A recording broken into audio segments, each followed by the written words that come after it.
This is the great seal of the realm. Around in Amharic letters are the titles of imperial authority. Hayleselassie I, King of the kings of Ethiopia, elect of God, the Lion of Judah has conquered. It is the proof that the emperor, the seed of Solomon and of Sheba, has returned to take up his whole people in his hand. The Emperor Hayleselassie has crossed the great trench of the Blue Nile with 2 regular battalions of Sudanese and Ethiopians, with a cloud of patriots on either flank, with British officers whose daring ranks with that of Lawrence. Without 1 piece of artillery or 1 tank, he has defeated and demoralized the 30,000 Italian troops who held the western province of Gojam. He is 100 miles from Addis Ababa, into which the victorious army of General Cunningham has driven. The emperor has come to feature.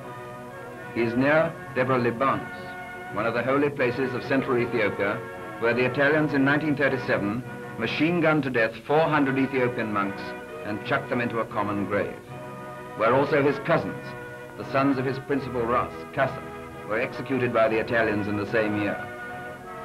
His field commander is at his right hand, and on his left is the new British commander of his bodyguard.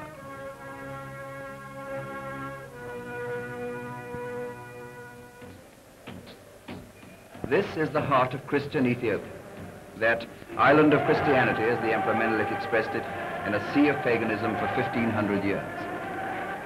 And the emperor, installed upon his throne, is head of the Ethiopian Coptic Church and superintends its ritual. Not greatly like our Christianity, you may say. The priests wear turbans and process under umbrellas with their silver-topped dancing sticks in their hands and their silver musical instruments that tap out the harsh refrain of the Coptic Psalms. The Psalms of David, the music and the rhythm of David himself as he danced before the Ark of the Covenant. These are as much a part of the Ethiopian church as is the New Testament. A touch of the modern world. An English wireless operator takes down a message from the British command in Addis Ababa. It's an important message. It means the collapse of the Italian resistance in Ethiopia. It's good news to the head of the British military mission to Abyssinia, who at nearly 60 years of age entered Abyssinia almost single-handed in August 1940, and hunted by the Italians laid all the staff work for the revolt. Meanwhile, Ras Ababa rides at the head of his army to join his emperor. Dessier has fallen. The Duke of Aosta is in flight. We have captured more than 40 boxes of his personal baggage. Italian prestige will never stand up to this shock at the top.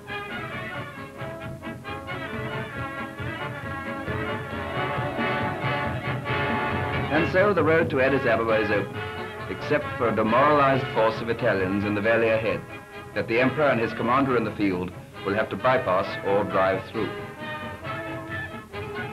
From Addis Ababa comes General Cunningham, brother of the officer commanding the Mediterranean fleet, who by his staggering advance from Kenya to Mogadishu, Mogadishu to Harar, Harar to Addis Ababa, has set up new records in military speed and has shattered armies numerically 3 times as strong as his own.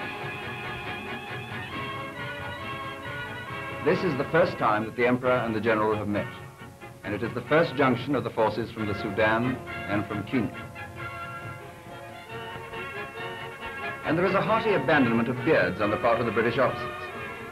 Antonio, the captured Italian barber, is happy, for he knows he's out of harm's way.